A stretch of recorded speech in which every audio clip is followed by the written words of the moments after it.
ಭಾಗ ಈ ರೀತಿಯಾಗಿರ್ತದೆ. We are the temple of God. ನಾವೇನಾಗಿದ್ದೇವೆ?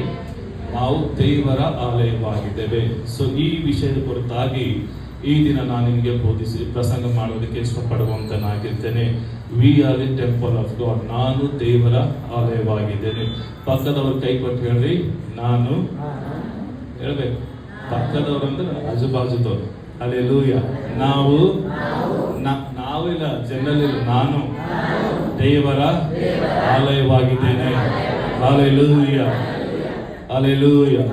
ಸತ್ಯವೇದ ತಂದಿದ್ದವರು ಮೊದಲನೇ ಕೊರಿಂಥಿ, ಪೌಲನು ಮೊದಲನೇ ಕೊರಿಂಥದವರಿಗೆ ಬರೆದಂತ ಪತ್ರಿಕೆ 3ನೇ ಅಧ್ಯಾಯ ಅದರ 16-17ನೇ ವಚನ ಓದಿಕೊಳ್ಳೋಣ. ಪೌಲನು ಕೊರಿಂಥದ ಬರೆದಂತ ಮೊದಲನೇ ಪತ್ರಿಕೆ 3ನೇ ಅಧ್ಯಾಯ 16-17ನೇ ವಚನ. ನೀವು ದೇವರ ಆಲಯವಾಗಿದ್ದರೆಂದು ದೇವರ ಆತ್ಮ ನಿಮ್ಮಲ್ಲಿ ವಾಸ ಮಾಡುತ್ತಾನೆಂದು ನಿಮಗೆ ಗೊತ್ತಿಲ್ಲವೋ? ಯಾವನಾದರೂ ದೇವರ ಆಲಯವನ್ನು ಕೆಡಿಸಿದರೆ ದೇವರು ಅವನನ್ನು ಕೆಡಿಸುವನು. ವಾಕ್ಯ ಸ್ಪಷ್ಟವಾಗಿ ಹೇಳ್ತದೆ ಏನಂದ್ರೆ, ಚೆನ್ನಾಗಿ ಗ್ರಹಿಸಿಕೊಳ್ಳಬೇಕು. ವಾಕ್ಯ ಸ್ಪಷ್ಟವಾಗಿ ಹೇಳ್ತದೆ ಏನಂತಂದ್ರೆ, ನೀವು ದೇವರ ಆಲಯವಾಗಿದ್ದರೆ ಎಂದು ದೇವರ ಆತ್ಮ ನಿಮ್ಮಲ್ಲಿ ವಾಸ ಮಾಡ್ತಾನೆ ಎಂದು ನಿಮಗೆ ಗೊತ್ತಿಲ್ಲವೋ? ಯಾವನಾದರೂ ದೇವರ ಆಲಯವನ್ನು ಕೆಡಿಸಿದರೆ ದೇವರು ಅವನನ್ನು ಕೆಡಿಸುವನು. ಯಾಕಂದ್ರೆ ದೇವರ ಆಲಯವು ಪವಿತ್ರವಾದದು, ಆ ಆಲಯವು ನೀನೇ ಎಂಬುದಾಗಿ ದೇವರ ವಾಕ್ಯ ಹೇಳುವಂತದ್ದಾಗಿರ್ತದೆ. ಸೊ ದೇವರ ವಾಕ್ಯ ಏನು ಹೇಳ್ತದೋ ಅದು ನಮ್ಮ ಜೀವಿತದಲ್ಲಿ ನೆರವೇರುವಂತದ್ದಾಗಿರ್ತದೆ. ದೇವರ ವಾಕ್ಯ ನಮ್ಮನ್ನು ಏನು ಹೇಳಿಕೊಡಿಸ್ತದೋ ಅದೇ ನಮ್ಮ ಜೀವಿತದಲ್ಲಿ ಆಗುವಂತದ್ದಾಗಿರ್ತದೆ. ದೇವರು ಹೇಳ್ತಾ ಇದ್ದಾನೆ ಅಂತಂದ್ರೆ, ಪೌಲನಿಗೆ ಕೊರಿಂಥ ಸಭೆದವ್ರಿಗೆ ಹೇಳ್ತಾ ಇದ್ದಾನೆ ಏನಂತಂದ್ರೆ, ನೀವು ದೇವರ ಆಲಯವಾಗಿದ್ದೀರಿ ಎಂಬುದಾಗಿ. ಹಲ್ಲೆಲೂಯ, ಆಮೆನ್ ಎಂಬುದಾಗಿ ಬರಬೇಕು. ನೀವು ದೇವರ ಆಲಯ ಇದ್ದಾನೆ, ಆಮೆನ್ ಎಂಬುದಾಗಿ ಬರಬೇಕು. ಹಲ್ಲೆಲೂಯ. ವಾಕ್ಯ ಹೇಳ್ತದೆ, ಪೌಲನು ಹೇಳ್ತಾನೆ, ನೀವು ದೇವರ ಆಲಯವಾಗಿದ್ದೀರಿ ಎಂಬುದಾಗಿ. ಈ ದೇವರ ಆಲಯವು ನಾವು ಹೇಗೆ ಇಟ್ಟುಕೊಳ್ಳಬೇಕು? ಈ ದೇವರ ಆಲಯವನ್ನು ನಾವು ಯಾವ ರೀತಿ ಉಪಯೋಗ ಮಾಡಿಕೊಳ್ಳಬೇಕು? ಈ ದೇವರ ಆಲಯದಲ್ಲಿ ಯಾರು ವಾಸ ಮಾಡ್ತಾನೆ ಎಂಬುದಾಗಿ ನಾವು ಚೆನ್ನಾಗಿ ತಿಳಿದುಕೊಳ್ಳುವಂತರಾಗಿರ್ಬೇಕು. ಈ ಮಣ್ಣಿನ ಶರೀರವನ್ನು ದೇವರು ಏನ್ ಮಾಡಿದಾನೆ ಅಂತಂದ್ರೆ, ತನ್ನ ರಕ್ತವನ್ನು ಸುರಿಸಿ ಆತನ ಏನ್ ಮಾಡಿದಾನೆ? ಸಂಪಾದಿಸಿಕೊಂಡಿದ್ದಾನೆ. ಈ ದೇಹದ ಮೇಲಾಗ್ಲಿ, ಆತ್ಮದ ಮೇಲಾಗ್ಲಿ, ನಮ್ಮ ಶರೀರದ ಮೇಲಾಗ್ಲಿ ನಮಗೆ ಯಾವುದೇ ಅಧಿಕಾರವಿಲ್ಲ. ಈ ದೇಹ ಸಂಪೂರ್ಣವಾಗಿ ದೇವರು ತನ್ನ ರಕ್ತದಿಂದ ಆತನ ಏನ್ ಮಾಡಿದಾನೆ? ಖರೀದಿ ಮಾಡಿಕೊಂಡಿದ್ದಾನೆ. ಹಾಗಾದರೆ ಇದರಲ್ಲಿ ಯಾರು ವಾಸ ಮಾಡ್ತಾರೆ ಎಂಬುದಾಗಿ ದೇವರ ವಾಕ್ಯ ಹೇಳ್ತದೆ ಅಂತಂದ್ರೆ, ಈ ಆಲಯದಲ್ಲಿ ಮಣ್ಣು ಗುಡಾರದಲ್ಲಿ ದೇವರ ಆತ್ಮನು ನೆಲೆಯಾಗಿರ್ತಾನೆ. ಈ ಮಣ್ಣು ಗುಡಾರದಲ್ಲಿ ಪವಿತ್ರಾತ್ಮನು ನೆಲೆಯಾಗಿರ್ತಾನೆ ಎಂಬುದಾಗಿ ದೇವರ ವಾಕ್ಯ ಹೇಳ್ತದೆ. ಒಂದು ವೇಳೆ ಯಾರಾದ್ರೂ ಈ ಆಲಯವನ್ನು ಕೆಡಿಸುವುದಾದ್ರೆ ಅಂದ್ರೆ, ತನ್ನ ದೇಹವನ್ನು ಹೊಲಸು ಮಾಡಿಕೊಳ್ಳುವುದಾದ್ರೆ ವಾಕ್ಯ ಹೇಳ್ತದೆ ಏನಂತಂದ್ರೆ, ನಾನು ಅವನನ್ನು ಹೊಲಸು ಮಾಡುತ್ತೇನೆ. ಈ ಮನುಷ್ಯನ ಶರೀರ ಹೇಗೆ ಹೊಲಸಾಗುತ್ತದೆ? ಮನುಷ್ಯನು ಯಾವ ರೀತಿಯಿಂದ ಹೊಲೆಯಾಗುತ್ತಾನೆ ಅಂತಂದ್ರೆ, ಲೋಕದ ಕಾರ್ಯಗಳಲ್ಲಿ ಮನಸ್ಸಿಟ್ಟಿದ್ದಾಗ, ಲೋಕದ ಕಾರ್ಯಗಳಲ್ಲಿ ಜೀವಿಸುವುದಕ್ಕೆ ಮುಂದೆ ಬಂದಿದ್ದಾಗ, ಲೋಕದ ಕಾರ್ಯಗಳನ್ನು ಪ್ರೀತಿಸಿದಾಗ ಅವನು ತನ್ನ ದೇಹವನ್ನು ಹೊಲಸು ಮಾಡಿಕೊಳ್ಳುವಂತನಾಗಿರ್ತಾನೆ. ಉದಾಹರಣೆಗಾಗಿ ಈ ದಿನದಲ್ಲಿ ಹಲವಾರು ಜನರು ನಾವು ಫೇಸ್ಬುಕ್, ಇನ್ಸ್ಟಾಗ್ರಾಮ್, ವಾಟ್ಸ್ಆಪ್ ನಾವು ತೆಗೆಯುವುದಾದರೆ, ಇನ್ನೊಂದ್ಸಲ ಕೇಳ್ರಿ, ಉದಾಹರಣೆಗಾಗಿ ನಾವು ಫೇಸ್ಬುಕ್, ಇನ್ಸ್ಟಾಗ್ರಾಮ್ ಮತ್ತು ವಾಟ್ಸ್ಆಪ್ ತೆಗೆಯುವುದಾದರೆ ಜನರು ಇವತ್ತಿನ ದಿವಸ ಕ್ರೈಸ್ತ ಯೌವನಸ್ಥರ ಮತ್ತು ದೊಡ್ಡವರು ಏನ್ ಮಾಡ್ತಾ ಇದ್ದಾರೆ ಅಂತಂದ್ರೆ, ಅವರು ತನ್ನ ದೇಹದ ಮುಖಾಂತರ ಲೋಕಕ್ಕೆ ಏನ್ ಮಾಡ್ತಾ ಇದ್ದಾರೆ? ಮಹಿಮೆ ಸಲ್ಲಿಸುತ್ತಾ ಇದ್ದಾರೆ. ಹೇಗೆ ಸಲ್ಲಿಸ್ತಾ ಇದ್ದಾರೆ ಅಂದ್ರೆ, ರೀಲ್ಸ್ ಮಾಡುವ ಮುಖಾಂತರ ಸಲ್ಲಿಸ್ತಾ ಇದ್ದಾರೆ. ಹಲ್ಲೆಲೂಯ. ಈಗ ದೇವರ ವಾಕ್ಯ ಹೇಳ್ತದೆ, ನೀನು ದೇವರ ಆಲಯವನ್ನು ಹೊಲಸು ಮಾಡಿಕೊಳ್ಳುವುದಾದರೆ ದೇವರ ನಿನ್ನನ್ನು ಕೆಡಿಸುತ್ತಾನೆ ಎಂಬುದಾಗಿ ವಚನ ಹೇಳುವಂತದ್ದಾಗಿರ್ತದೆ. ಹಾಗಾದರೆ ಪ್ರಿಯ ದೇವರ ಮಕ್ಕಳೇ, ನಮ್ಮಲ್ಲಿ ನೆಲೆಸುವಂತ ವ್ಯಕ್ತಿ ಸಾಮಾನ್ಯ ಆದಂತ ವ್ಯಕ್ತಿ ಅಲ್ಲ. ನಮ್ಮಲ್ಲಿ ಯಾರು ವಾಸ ಮಾಡ್ತಾರೆ? ಮನುಷ್ಯನು ವಾಸ ಮಾಡುವುದಿಲ್ಲ. ನಮ್ಮಲ್ಲಿ ಯಾರು ವಾಸ ಮಾಡ್ತಾರೆ? ದೇವರಾತ್ಮನು ವಾಸ ಮಾಡ್ತಾನೆ. ಹಳೆ ಒಡಂಬಡಿಕೆ ಕಾಲದಲ್ಲಾದರೂ ಆಲಯದಲ್ಲಿ ದೇವರು ಮಂಜೂಷ ಪೆಟ್ಟಿಗೆಯಲ್ಲಿ ವಾಸ ಮಾಡ್ತಾ ಇದ್ದನು. ಆದ್ರೆ ಈಗಿನ ದಿವಸದಲ್ಲಿ ದೇವರು ಎಲ್ಲಿ ವಾಸ ಮಾಡ್ತಾ ಇದ್ದಾನೆ? ನಿನ್ನಲ್ಲಿ, ನನ್ನಲ್ಲಿ ವಾಸ ಮಾಡ್ತಾ ಇದ್ದಾನೆ. ಹಳೆ ಒಡಂಬಡಿಕೆ ಕಡೆಗೆ ನಾವು ಸ್ವಲ್ಪ ಹೋಗುವಂತರಾಗಿರೋಣ. ಈಗ ಅರಣ್ಯಕಾಂಡ ಪುಸ್ತಕ ಯಾರಾದ್ರೂ ಹತ್ರ ಇರೋದಾದ್ರೆ, ಸತ್ಯ ತರುವುದಾದರೆ ಅರಣ್ಯಕಾಂಡ ಪುಸ್ತಕ, ಯಾಜಕ ಕಾಂಡ 10ನೇ ಅಧ್ಯಾಯ 1-2ನೇ ವಚನ ಓದಿಕೊಳ್ಳೋಣ. ಯಾಜಕ ಕಾಂಡ 10ನೇ ಅಧ್ಯಾಯ 1 ಮತ್ತು 2ನೇ ವಚನ ಓದಿಕೊಳ್ಳೋಣ. ಆರೋನನ ಮಕ್ಕಳಲ್ಲಿ ನಾದಾಬ್, ಅಬಿಹು ಎಂಬವರು ತಮ್ಮ ಧೂಪ ಆರತಿಗಳಲ್ಲಿ ಎಂಬಿಬ್ಬರು ತಮ್ಮ ತಮ್ಮ ಧೂಪಾರತಿಗಳು ಯೆಹೋವನನ್ನು ಆಜ್ಞಾಪಿಸದೆ ಇದ್ದ ಬೇರೆ ಬೀಗಿಯನ್ನಿಟ್ಟು ಅದರ ಮೇಲೆ ಧೂಪ ದ್ರವ್ಯವನ್ನು ಹಾಕಿ ಆತನ ಸನ್ನಿಧಿಯಲ್ಲಿ ಸಮರ್ಪಿಸಲಾಗಿ ಯೆಹೋವನ ಸನ್ನಿಧಿಯಿಂದ ಬೆಂಕಿ ಹೊರಟು ಅವರನ್ನು ನಾಶ ಮಾಡಿತು. ಅವರು ಯೆಹೋವನ ಸನ್ನಿಧಿಯಲ್ಲಿ ಸತ್ತರು ಎಂಬುದಾಗಿ ದೇವರ ವಾಕ್ಯದಲ್ಲಿ ಎಚ್ಚರಿಸುವಂತದ್ದಾಗಿರ್ತದೆ. ಇಲ್ಲಿ ನಾವು ಈ ರೀತಿ ಗಮನಿಸುತ್ತೆ ಅಂತಂದ್ರೆ, ಆರೋನನು ಯಾರಂತಂದ್ರೆ ಈತನ ಮಹಾಯಾಜಕನು. ಆರೋನನು ಯಾರಂತಂದ್ರೆ ಈತನ ದೇವರಿಂದ ಪ್ರತಿಷ್ಠೆ ಪಡಿಸಂತ ಒಬ್ಬ ಯಾಜಕನಾಗಿರ್ತಾನೆ. ಈ ಆರೋನನು ಏನ್ ಮಾಡ್ತಾನೆ ಅಂದ್ರೆ, ದೇವರ ಆತನಿಗೆ ನೀನು ಯಾಜಕರಾಗಿ ನಿನ್ನ ನೇಮಿಸುತ್ತೇನೆ ಎಂಬುದಾಗಿ ಹೇಳಿ ಆತನ ಆರಿಸಿ ತೆಗೆದುಕೊಂಡನು ದೇವರು. ಈಗ ದೇವರ ವಾಕ್ಯ ಹೇಳ್ತದೆ, ಆತನಿಗೆ ಮಕ್ಕಳು ಹುಟ್ಟುತ್ತವೆ. ಮಕ್ಕಳು ಹುಟ್ಟಿದಾಗ ಅವರು ಕೂಡ ಯಾಜಕ ವರ್ಗದಲ್ಲಿ ಸೇರಿದವರಾಗಿರ್ತಾರೆ. ಅವರು ಕೂಡ ಯಾಜಕ ಕೆಲಸಗಳನ್ನು ಮಾಡುವಂತರಾಗಿರ್ತಾರೆ. ಆದರೆ ಇಲ್ಲಿ ದೇವರ ವಾಕ್ಯ ಏನ್ ಹೇಳ್ತದೆ ಅಂತಂದ್ರೆ, ಇವರು ದೇವರಿಗೆ ಸಲ್ಲತಕ್ಕೊಂದು ಧೂಪ ಸಲ್ಲಿಸದೆ ಹೋದಾಗ, ಅಂದ್ರೆ ಒಂದು ಕೆಂಡಗಳು, ದೇವರಿಗೆ ಯಾವ ಕೆಂಡಗಳಿಂದ ಧೂಪ ಹಾಕುತ್ತಾರೋ ಆ ಧೂಪವನ್ನು ಅವರು ಹಾಕದೆ ಹೋದಾಗ ಇವರು ಆ ದೇವರ ಆಲಯದಲ್ಲಿ ಯಾವ ರೀತಿ ಹೋಗ್ತಾರೆ ಅಂತಂದ್ರೆ, ಹಿಂದಿನ ಕೆಳಗಡೆ ವಾಕ್ಯ ಹೇಳ್ತದೆ, ಮದ್ಯಪಾನವನ್ನು ಸೇವಿಸಿ, ಅಂದ್ರೆ ಮದ್ಯವನ್ನು ಮಾಡಿ ಈಗ ಅವರು ದೇವರ ಆಲಯದಲ್ಲಿ ಹೋಗುತ್ತಾರೆ. ದೇವರ ಆಲಯದಲ್ಲಿ ಹೋಗಿದಾಗ ಅವರು ಧೂಪವನ್ನು ಎಬ್ಬಿಸುವ ಧೂಪವನ್ನು ಹಾಕುವುದಕ್ಕೆ ಹೋಗುತ್ತಾರೆ. ಧೂಪವನ್ನು ಹಾಕುವುದಕ್ಕೆ ಹೋಗಿದಾಗ ಈಗ ದೇವರ ವಾಕ್ಯ ಹೇಳ್ತದೆ ಏನಂತಂದ್ರೆ, ದೇವರ ಆಲಯದಿಂದ ಒಂದು ಬೆಂಕಿ ಬಂತು. ಆ ಬೆಂಕಿ ಏನ್ ಮಾಡ್ತಂತಂದ್ರೆ ಅವರನ್ನು ಸಂಪೂರ್ಣವಾಗಿ ಸುಟ್ಟಾಕ್ತಾ ಅವರು ಅಲ್ಲೇ ಸತ್ತು ಹೋದರೆ ಎಂಬುದಾಗಿ ದೇವರ ವಚನ ಹೇಳುತ್ತದೆ. ಈಗ ಇವತ್ತಿನ ದಿವಸದಲ್ಲಿ ನಾವು ಆಲಯದಲ್ಲಿ ಯಾವ ರೀತಿ ಬರ್ತಾ ಇದೆ ಎಂಬುದಾಗಿ ನಾವು ಯೋಚನೆ ಮಾಡುವಂತರಾಗಿರ್ಬೇಕು. ದೇವರು ನಿನ್ನನ್ನು ದೇವರ ಆಲಯವಾಗಿ ಕರೆದಿದ್ದಾನೆ ಅಂತಂದ್ರೆ, ನಿನ್ನಲ್ಲಿ ಯಾವುದೇ ಒಂದು ಕೆಟ್ಟತನ ಇಟ್ಟುಕೊಂಡು ನಿನ್ನ ಆಲಯಕ್ಕೆ ಬರಬಾರದು. ಸಭೆ ಅಂದ್ರೆ ಯಾರು? ಆಲಯ ಅಂದ್ರೆ ಯಾರು? ನೀನು ನಾನು. ಈ ಕಟ್ಟಡ ಸಭೆ ಅಲ್ಲ. ಆಲಯ ಅಂತಂದ್ರೆ ನೀನು ನಾನು ಆಗಿದೆ ಪ್ರಿಯ ದೇವರ ಮಕ್ಕಳೇ. ಅಂದು ಅವರು ಒಂದು ಮದ್ಯಪಾನವನ್ನು ಮಾಡಿ ದೇವರ ಆಲಯಕ್ಕೆ ಹೋಗಿ ಒಂದು ಯಜ್ಞ ಧೂಪವನ್ನು ಅರ್ಪಿಸಿದಾಗ ಈಗ ಬೆಂಕಿ ಅವರನ್ನು ಸುಟ್ಟಾಕಿ. ಯಾಕೆ ಸುಟ್ಟಾಕ್ತಂತಂದ್ರೆ ಅವರು ಅಪರಿಶುದ್ಧರಾಗಿ ಕರ್ತನ ಆಲಯಕ್ಕೆ ಏರಿದರು. ಅಪರಿಶುದ್ಧವಾಗಿ ಕರ್ತನ ಒಂದು ಸಮ್ಮುಖದ ನಿಂತುಕೊಂಡು ಧೂಪವನ್ನು ಕೊಡ್ತಾ ಇದ್ರು. ಇದರ ನಿಮಿತ್ತವಾಗಿ ಒಂದು ಬೆಂಕಿ ಬಂದು ಅವ್ರನ್ನ ಏನ್ ಮಾಡ್ತಂದ್ರೆ ಸಂಪೂರ್ಣವಾಗಿ ನಾಶ ಮಾಡಿಬಿಡ್ತು. ಇವತ್ತಿನ ದಿವಸದಲ್ಲಿ ನಾವು ಎಷ್ಟೋ ಜನರು ಪಾಪಗಳನ್ನು ಮಾಡುತ್ತಾ ಕೆಟ್ಟದನ್ನು ಮಾಡ್ತಾ ಆಲಯಕ್ಕೆ ಬರ್ತೇವೆ. ಆಲಯಕ್ಕೆ ಬರ್ತಿರುವಾಗ ನಮಗೆ ಗಮನದಲ್ಲಿ ಇಟ್ಕೊಳ್ಬೇಕು ಏನಂತಂದ್ರೆ, ನಾನು ನಾಳೆ ದಿವಸ ಹೋಗಿ ಆಲಯದಲ್ಲಿ ಹೋಗಿ ಮಹಾಪರಿಶುದ್ಧನಾದಂತ ದೇವರ ಸಮ್ಮುಖದಲ್ಲಿ ನಾನು ಕೂತುಕೊಳ್ಳುತ್ತೇನೆ. ನಾನು ದೇವರ ಸಮ್ಮುಖದಲ್ಲಿ ಹೋಗಿ ನಾನು ದೇವರ ಪ್ರಸನ್ನತೆಯಲ್ಲಿ ಕೂತುಕೊಳ್ಳುತ್ತೇನೆ. ನಾನು ಹೇಗೆ ಹೊಲಸಾಗ್ಲಿ, ನಾನು ಹೇಗೆ ಪಾಪ ಮಾಡಲಿ, ನನ್ನ ಬಾಯಿಂದ ಹೇಗೆ ತಪ್ಪು ಮಾತುಗಳು ಬರ್ತವೆ, ನನ್ನ ಬಾಯಿಗಳಿಂದ ಹೇಗೆ ಮೋಸ ಬರ್ತದೆ, ನನ್ನ ಬಾಯಿಗಳಿಂದ ಹೇಗೆ ಸುಳ್ಳು ಬರ್ತದೆ ಎಂಬುದಾಗಿ ನಾವು ಪರೀಕ್ಷಿಸಿಕೊಂಡು ಕರ್ತನ ನೋಡುವುದಕ್ಕೆ ಬರುವಂತರಾಗಿರ್ಬೇಕು. ನೀನು ನಾನು ಆರಾಧಿಸುವಂತ ದೇವರು ಆತನ ಪರಿಶುದ್ಧರಲ್ಲಿ ಅತಿ ಪರಿಶುದ್ಧನಾದಂತ ದೇವರು. ದೇವರ ವಾಕ್ಯ ಸ್ಪಷ್ಟವಾಗಿ ಹೇಳ್ತದೆ ಏನಂತಂದ್ರೆ, ಪರಲೋಕ ಕೂಡ ಆತನ ಎದುರುಗಡೆ ಅಪರಿಶುದ್ಧವಾಗಿ ಕಾಣಿಸದಂದರೆ ಅಂತ ಪರಿಶುದ್ಧನಾದಂತ ದೇವರನ್ನು ಆರಾಧಿಸುವುದಕ್ಕೆ ಬಂದಿದ್ದಾಗ ಆ ಪರಿಶುದ್ಧನಾದಂತ ದೇವರು ಎಲ್ಲಿ ವಾಸವಾಗಿದ್ದಾನೆ? ಸಭೆಯಲ್ಲಿ, ಕಟ್ಟಡದಲ್ಲಿ ವಾಸವಾಗಿಲ್ಲ. ಆ ಪರಿಶುದ್ಧನಾದಂತ ದೇವರು ಎಲ್ಲಿ ವಾಸವಾಗಿದ್ದಾನೆ ಅಂತಂದ್ರೆ ನಿನ್ನಲ್ಲಿ ವಾಸವಾಗಿದ್ದಾನೆ. ಆತ ನಿನ್ನಲ್ಲಿ ವಾಸವಾಗಿದ್ದಾಗ ನಿನ್ನ ನಡೆ, ನಿನ್ನ ನುಡಿ, ನಿನ್ನ ಹೆಜ್ಜೆ ನೀನೇನ್ ಮಾಡಬೇಕು? ಗಮನಿಸಿಕೊಂಡು ಹೋಗುವಂತನಾಗಿರ್ಬೇಕು. ಯಾವುದೇ ವ್ಯಕ್ತಿ ಅಯೋಗ್ಯವಾಗಿ ಕರ್ತನ ಸಮ್ಮುಖದಲ್ಲಿ ಸೇರಿ ಬರಲಿ, ಅವನ ಜೀವಿತದಲ್ಲಿ ಯಾವುದೇ ಕ್ರಿಯೆಗಳು ನಡೆಯುವುದಿಲ್ಲ. ಈಗ ನಿನ್ನ ಪಾಪ ಸ್ವಭಾವ ಇಟ್ಟುಕೊಂಡು ಕರ್ತನ ಸಮ್ಮುಖದಲ್ಲಿ ಬರುವುದಾದರೆ ಆ ದೇವರು ನಿನ್ನ ಜೀವಿತದಲ್ಲಿ ಎಂತ ಅದ್ಭುತವಾಗಿ ಎಷ್ಟೇ ವರ್ಷ ಅದ್ಭುತ ನೀನು ಕಾಯ್ತಾ ಇರ್ಬೋದು, ಅದ್ಭುತ ನಿನ್ನ ಚೆಲ್ಲಿ ಬರುವುದಿಲ್ಲ. ಈಗ ದೇವರಿಗೆ ಸಂಬಂಧಪಟ್ಟದ್ದು ಮಾತ್ರ ನಿನ್ನಲ್ಲಿ ಇರಬೇಕು.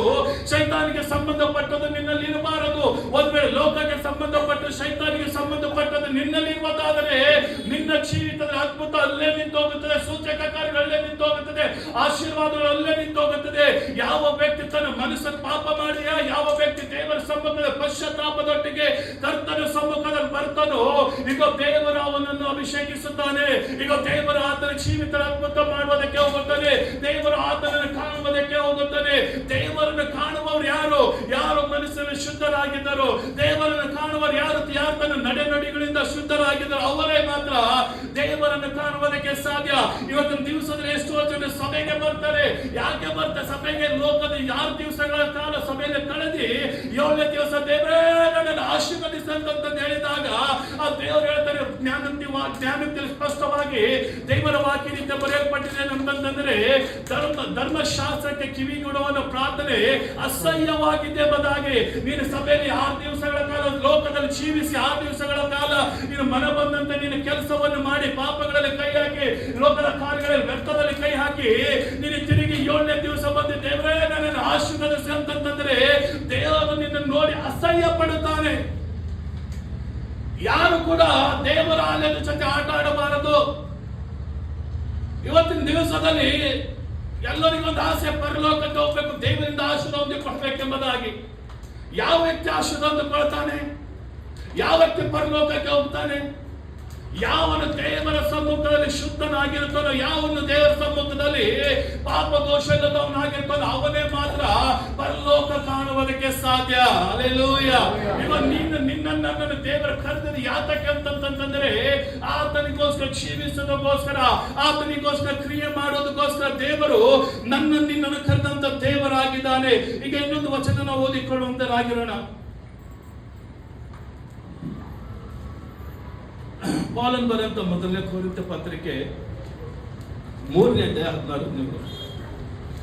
ನೀವು ದೇವರ ಆಲಯವಾಗಿದ್ದೀರಿ ಎಂದು ದೇವರ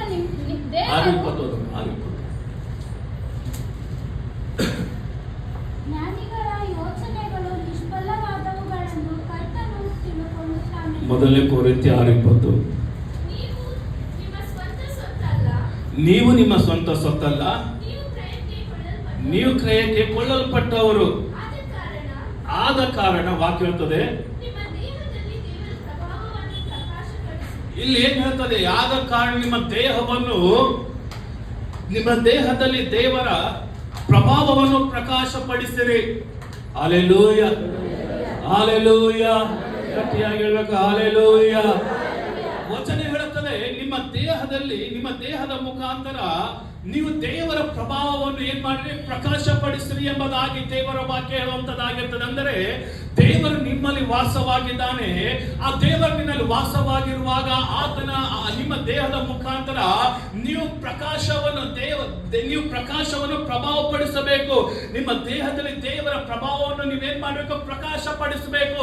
ಯಾರಾದರೂ ನಿಮ್ಮನ್ನು ನೋಡುವಂತಾದರೆ, ಅರೆ ಇವರು ದೇವರ ಮಗನು, ಇವರು ದೇವರ ಮಗಳು ಎಂಬುದಾಗಿ ಹೇಳಿ ಪ್ರಭಾವಗೊಳ್ಳಬೇಕು ಅವರು ನಿಮ್ಮನ್ನು ನೋಡಿ. ಈಗ ದೇವರ ವಾಕ್ಯ ಹೇಳ್ತದೆ, ದೇವರು ನಮ್ಮನ್ನು ಆತನ ರಕ್ತದಿಂದ ಸಂಪಾದಿಸಿಕೊಂಡಿದ್ದಾನೆ. ಅಂದರೆ ಈ ದೇಹದ ಮೇಲೆ ನಮಗೆ ಅಧಿಕಾರವಿಲ್ಲ. ಈ ದೇಹಕ್ಕೆ ಅಧಿಕಾರಿ ಯಾರು?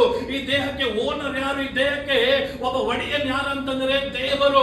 ಯಾಕೆ ದೇವರು ಅಂತಂದ್ರೆ, ಆತನು ನಮಗೋಸ್ಕರ ತನ್ನ ಶಿಲ್ಬೆ ಅಮೂಲ್ಯವಾದ ರಕ್ತವನ್ನು ಸುರಿಸಿ ಆತನು ನಮ್ಮನ್ನು ಸಂಪಾದಿಸಿಕೊಂಡಿದ್ದಾಗ ನಾವು ಎಷ್ಟೇ ಫೇರ್ ಅಂಡ್ ಲವ್ಲಿ ಹಚ್ಕೊಳ್ಳಿ, ಎಷ್ಟೇ ಏನೇ ನಮ್ಮ ಬಾಡಿಗೆ ನಮ್ಮ ಮೇಕಪ್ ಮಾಡ್ಕೊಳ್ಳಿ, ನಾವು ಏನೇ ನಮ್ಮ ಬಾಡಿ ಹೇಗೆ ಮಾಡ್ಕೊಳ್ಳಿ, ಆದರೆ ಈ ದೇಹಕ್ಕೆ ಒಡೆಯನ್ ಯಾರೋ? ದೇವರಾಗಿದ್ದಾನೆ.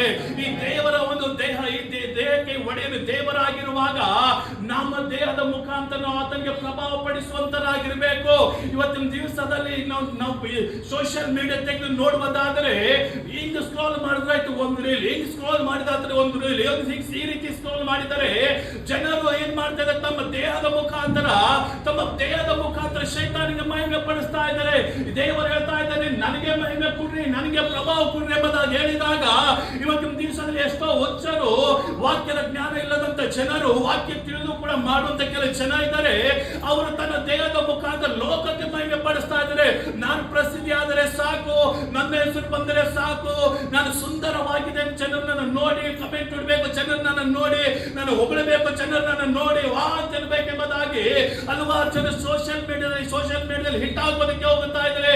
ಈಗ ನನ್ನ ಕೇಳುವಂತ ಪ್ರಿಯ ದೇವರ ಮಕ್ಕಳೇ, ನೀನು ಸೋಷಿಯಲ್ ಮೀಡಿಯಾದಲ್ಲಿ ಏನು, ಈ ಲೋಕದಲ್ಲಿ ಏನು ಹಿಟ್ ಆಗ್ಬೋದಾದ್ರೆ ಪರಲೋಕದಲ್ಲಿ ನೀನು ಹಿಟ್ ಆಗೋದಿಲ್ಲ. ನೀನು ಪರಲೋಕದಲ್ಲಿ ಬಿದ್ದು ಹೋಗತೀಯ. ದೇಹದ ದೃಷ್ಟಿಯಿಂದ ನೀನು ಬಿದ್ದು ಹೋಗತೀಯ. ಈ ದೇಹಕ್ಕೆ ಒಡೆಯನ್ ಯಾರು? ಆ ಕರ್ತನಾಗಿದ್ದಾನೆ. ಈ ದೇಹದ ಮುಖಾಂತರ ನೀನು ಪ್ರಭಾವ ತೋರಿಸಬೇಕು. ಆ ಪ್ರಭಾವ ಏನಂತಂದ್ರೆ, ನಿನ್ನಲ್ಲಿ ಯೇಸು ಕ್ರಿಸ್ತನು ವಾಸ ಮಾಡಿದ್ದಾನೆ. ಆ ಬೆಳಕಿದ್ದವರಿಗೆ, ಕತ್ತಲಿದ್ದ ಜನರಿಗೆ ಅದು ಬೆಳಕು ಕೊಡುವಂತದಾಗಿರ್ಬೇಕು. ನಿನ್ನ ದೇಹದ ಮುಖಾಂತರ ಬೆಳಕು ಬರ್ತಾ ಇಲ್ಲ ಅಂತಂದ್ರೆ ನೀನು ಕತ್ತಲಲ್ಲಿ ವಾಸ ಮಾಡ್ತಾ ಇದೆಯಾ? Hallelujah, hallelujah. ಆ ದೇವರು ನಮ್ಮನ್ನು ಆರಿಸಿಕೊಂಡಂತ ದೇವರು. ಆ ದೇವರು ನಮ್ಮ ಶರೀರದಲ್ಲಿ ವಾಸ ಮಾಡುತ್ತಾನೆ. ಈಗ ದೇವರ ವಾಕ್ಯದಲ್ಲಿ ಈ ನಮ್ಮ ಶರೀರದಲ್ಲಿ ವಾಸ ಮಾಡುವಂತವನು ಯಾರು? ಈತನ ಸ್ವಭಾವ ಎಂಥದ್ದು? ಈತನು ನೋಡುವುದಕ್ಕೆ ಹೇಗಿದ್ದಾನೆ? ಈತನಿಂದ ಏನು ಸಾಧ್ಯ ಎಂಬುದಾಗಿ ಇದನ್ನು ನಾನು ಹೇಳುವುದಕ್ಕೆ ಇಷ್ಟಪಡ್ತೇನೆ. ದೇವರ ವಚನ ಈ ರೀತಿ ಹೇಳ್ತದೆ, ಆತನು ಯಾರು? ಆತನನ್ನು ಈ ರೀತಿಯಾಗಿ ವರ್ಣಿಸುತ್ತದೆ ದೇವರ ವಾಕ್ಯದಲ್ಲಿ. ಪ್ರಕಟಣೆ ಬರೆದಂತ ಪುಸ್ತಕದಲ್ಲಿ 11 ಪ್ರಕಟಣೆ ಬರುವಂತ ಪುಸ್ತಕ 1:13-16 ಸ್ಪಷ್ಟವಾಗಿ ಹೇಳುತ್ತದೆ, ಆತನು ವರ್ಣನೆ ಮಾಡುತ್ತದೆ. 7 ಚಿನ್ನದ ದೀಪಸ್ತಂಭಗಳನ್ನು, ಆ ದೀಪಸ್ತಂಭಗಳ ಮಧ್ಯದಲ್ಲಿ ಮನುಷ್ಯ ಕುಮಾರನಂತೆ ಇರುವವನು ಕಂಡೇನು. ಆತನು ನಿಲುವಂಗಿಯನ್ನು ತೊಟ್ಟು ಚಿನ್ನದ ಪಟ್ಟೆಯನ್ನು ಎದೆಗೆ ಕಟ್ಟಿಕೊಂಡಿದ್ದನು. ಆತನ ತಲೆಯ ಕೂದಲು ಬಿಳಿ ಉಣ್ಣೆಯಂತೆ ಇದ್ದವು, ಹಿಮದಂತೆ ಬೆಳಗಿತ್ತು. ಆತನ ಕಣ್ಣುಗಳು ಬೆಂಕಿ ಉರಿಯಂತೆ, ಆತನ ಪಾದಗಳು ಕುಳಿಮೇಲೆ ಕಾಯಿಸಿದ ತಾಮ್ರದಂತೆ, ಆತನ ಧ್ವನಿಯು ಜಲಪ್ರವಾಹ ಘೋಷಿಸುವುದಂತೆ ಇದ್ದವು. ಆತನ ಬಲಗೈಯಲ್ಲಿ 7 ನಕ್ಷತ್ರಗಳಿದ್ದವು. ಆತನ ಬಾಯಿಗಳಿಂದ ಹತವಾದ ಇಬ್ಬನಿ ಕತ್ತಿ ಹೊರಡುತ್ತಿತ್ತು. ಆತನ ಮುಖವು ಮಧ್ಯಾಹ್ನದಲ್ಲಿ ಪ್ರಕಾಶಿಸುವ ಸೂರ್ಯನಂತಿದ್ದೆಂಬುದಾಗಿ ದೇವರ ವಾಕ್ಯ ನಮ್ಮನ್ನು ಹೇಳುವಂತದ್ದಾಗಿರ್ತದೆ. ಈಗ ನಿನ್ನಲ್ಲಿ ವಾಸ ಮಾಡುವಂತನು ಸಾಮಾನ್ಯವಾದಂತ ದೇವರಲ್ಲ. ನಿನ್ನಲ್ಲಿ ವಾಸ ಮಾಡುವಂತನು ಸಾಮಾನ್ಯವಾದಂತ ದೇವರಲ್ಲ. ಆತನು ಅಸಾಮಾನ್ಯಕ್ಕಿಂತಲೂ ಅಸಾಮಾನ್ಯವಾದಂತ ದೇವರು. ಈಗ ಏಷಾಯನ ಬರುವಂತ ಪ್ರವಾದನೆ ಪುಸ್ತಕ 40ನೇ ಅಧ್ಯಾಯ ಈ ರೀತಿಯಾಗಿ ಹೇಳ್ತದೆ ಏನಂತಂದ್ರೆ, ಆತನು ಆ ಭೂಮಿ ಮತ್ತು ಆಕಾಶವನ್ನು ತನ್ನ ಕೇಳಿನಿಂದ ಅಳೆಯುವಂತ ದೇವರಾಗಿದ್ದಾನಂತೆ. ಈ ಭೂಮಿ ಮತ್ತು ಆಕಾಶ ಎಷ್ಟು ಉದ್ದಾಗಿದೆ ಎಂಬುದಾಗಿ ತನ್ನ ಕೇಳಿನಿಂದ ಅಳೆಯುವಂತ ದೇವರಾಗಿದ್ದಾನೆ. 1 ಗೇಣು 2 ಗೇಣು ಎಂಬುದಾಗಿ ಈ ರೀತಿ ಅಳೆಯುವಂತನಾಗಿದ್ದಾನೆ. ದೇವರ ವಾಕ್ಯ ಕೆಳಗಡೆ ಹೇಳುತ್ತದೆ, ಆತನು ಉನ್ನತವಾದ ಶಿಖರಗಳು, ಉನ್ನತವಾದ ಬೆಟ್ಟಗಳನ್ನು ತಕ್ಕಡಿಯಲ್ಲಿ ಹಾಕಿ ಆತನು ಅಳೆಯುವಂತ ದೇವರಾಗಿದ್ದಾನೆ ಎಂಬುದಾಗಿ ದೇವರ ವಚನ ಹೇಳುತ್ತದೆ. ಪ್ರಕಟಣೆ ಹೇಳುತ್ತಾನೆ, ಆತನ ಒಂದು ಶಬ್ದವು ಜಲಪ್ರವಾಹದಂತೆ ಇತ್ತೆಂಬುದಾಗಿ, ಆತನ ಮುಖವು ಒಂದು ಸೂರ್ಯನ ಹಾಗೆ ಇತ್ತಂತ, ಬೆಳಕಿನ ಹಾಗೆ ಇತ್ತೆಂಬುದಾಗಿ ಹೇಳುತ್ತದೆ. ಆತನ ಕಾಲು ತಾಮ್ರದಲ್ಲಿ ಕಾಯಿಸಿದಂತ ಕುಲ್ಮೆ ಹಾಗೆ ಇತ್ತೆಂಬುದಾಗಿ ದೇವರ ವಾಕ್ಯ ಹೇಳುತ್ತದೆ. ಆತನ ಅಂಗೈಯಲ್ಲಿ 7 ನಕ್ಷತ್ರಗಳಿವೆಂಬುದಾಗಿ ದೇವರ ವಚನ ಹೇಳುತ್ತದೆ. ಈಗ ದೇವರ ವಾಕ್ಯ ಹೇಳುತ್ತದೆ, ಆಕಾಶವೇ ನಿನ್ನ ಸಿಂಹಾಸನ, ಭೂಮಿ ನಿನ್ನ ಪಾದಪೀಠ ಎಂಬುದಾಗಿ ದೇವರ ವಾಕ್ಯ ಹೇಳಿದಾಗ, ಆಕಾಶದಲ್ಲಿ ದೇವರು ಹೇಳಿ ಕೂತಿದ್ದವನು, ಆದರೆ ಆತನ ಪಾದಗಳ ಕೆಳಗಡೆ ಇದೆ. ಇವತ್ತಿನ ದಿವಸದಲ್ಲಿ ಸೈಂಟಿಸ್ಟ್ಗಳು ಎಲ್ಲ ಕಂಡುಹಿಡಿದ್ರೆ, ಆದರೆ ಪರಲೋಕ ಕಂಡುಹಿಡಿದಿಲ್ಲ. ಇವತ್ತಿನ ದಿವಸದಲ್ಲಿ ಸೈಂಟಿಸ್ಟ್ಗಳು ಎಲ್ಲ ಕಂಡುಹಿಡಿದ ಕೆಲವು ವಿಷಯಗಳು ಕಂಡುಹಿಡಿದರೆ, ಆದರೆ ದೇವರು ಎಲ್ಲಿ ವಾಸ ಮಾಡ್ತಾನೆ ಎಂಬುದಾಗಿ ಇದುವರೆಗೂ ಕಂಡುಹಿಡಿದಿಲ್ಲ. ಅಂತ ಅದ್ಭುತನಾದ ದೇವರು, ಅಂತ ಬಲವುಳ್ಳಂತ ದೇವರು ನಿನ್ನಲ್ಲಿ ನನ್ನಲ್ಲಿ ವಾಸ ಮಾಡ್ತಿರುವಾಗ ಈ ದಿನ ನಾವು ಹೇಗೆ ಜೀವಿಸ್ತಾ ಇದ್ದೇವೆ? ಯಾವ ವ್ಯಕ್ತಿ ಸತ್ಯದಲ್ಲಿ ತಿಳಿದುಕೊಳ್ಳುತ್ತಾನೆ, ಸತ್ಯ ಏನ್ ಮಾಡ್ತದೆ, ಅವನನ್ನು ಬಿಡುಗಡೆ ಕೊಡುತ್ತದೆ. ನೀನು ಸತ್ಯ ತಿಳಿದುಕೋ, ನಿನ್ನಲ್ಲಿ ವಾಸ ಮಾಡುವಂತ ದೇವರು ಯಾರೆಂಬುದಾಗಿ ನೀನು ಸತ್ಯ ತಿಳಿದುಕೋ. ನಿನ್ನ ಜೀವಿತದಲ್ಲಿ ಕಾರ್ಯ ಮಾಡುವಂತ ದೇವರು ಯಾರೆಂಬುದಾಗಿ ನೀನು ಸತ್ಯ ತಿಳ್ಕೋ. ನಿನ್ನಲ್ಲಿ ಯಾರು ವಾಸ ಮಾಡ್ತಾರೆ ಎಂಬುದಾಗಿ, ನಿನ್ನಲ್ಲಿ ವಾಸ ಮಾಡುವಂತವನು ಅಖಿಲಾನು ನಿರ್ಮಿಸಿದಂತ ದೇವರು ನಿನ್ನಲ್ಲಿ ವಾಸ ಮಾಡುವಾತನು. ಹಿಂದೆ ಇದ್ದವನು, ಇವಾಗಿರುವಾತನು, ಮುಂದೆ ಇರುವಾತನು ಇದ್ದಾನೆ. ನಿನ್ನಲ್ಲಿ ವಾಸ ಮಾಡುವವನು ಯಾರಿದ್ದಾರೆ ಅಂತಂದ್ರೆ, ಆತನಿಗೆ ಎಲ್ಲವೂ ಸಾಧ್ಯವಾಗಿದೆ. ಮನುಷ್ಯನಿಗೆ ಏನು ಅಸಾಧ್ಯವಾಗಿದೆಯೋ ಅದು ದೇವರಿಗೆ ಸಾಧ್ಯವಾಗಿದೆ. ಹಲ್ಲೆಲೂಯಾ. ಆ ಆಲಯ ನೀವಾಗಿದ್ದೀರಿ. ಆ ಆಲಯದಲ್ಲಿ ಯಾರು ವಾಸ ಮಾಡ್ತಾ ಇದ್ದಾರೆ? ದೇವರು ವಾಸ ಮಾಡ್ತಾ ಇದ್ದಾರೆ. Hallelujah, hallelujah. ಹೇಳಬೇಕು ಗಟ್ಟಿಯಾಗಿ ಆಮೆನ್ ಎಂಬುದಾಗಿ. ಹಲ್ಲೆಲೂಯಾ. ಇನ್ನೊಂದು ವಚನ ಓದಿಕೊಳ್ಳೋಣ. 1 ಪೇತ್ರ 1:23 ವಚನ.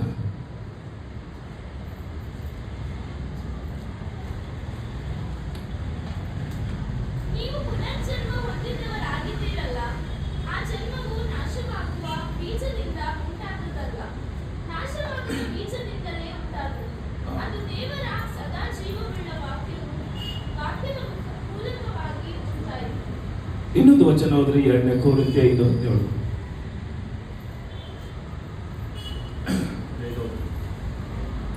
2 ಕೊರಿಂಥಿ 5:17. ಹೀಗಿಲ್ಲಾಗಿ ಯಾವನಾದರೂ ಕ್ರಿಸ್ತನಲ್ಲಿದ್ದರೆ ಅವನ ನೂತನ ಸೃಷ್ಟಿಯಾದನು. ಈಗ ಪೂರ್ವಸ್ಥಿತಿ ಹೋಗಿ ಎಲ್ಲವೂ ನೂತನವಾಯಿತು ಎಂಬುದಾಗಿ ದೇವರ ವಾಕ್ಯ ಹೇಳುವಂತದ್ದಾಗಿರ್ತದೆ. ಎರಡನೇದಾಗಿ, ದೇವರಲ್ಲಿ ಇದ್ದವನು ಏನಾಗಿದ್ದಾನೆ ಅಂತ ದೇವರ ವಾಕ್ಯ ಹೇಳ್ತದೆ, ಅವನು ನೂತನ ಸೃಷ್ಟಿ.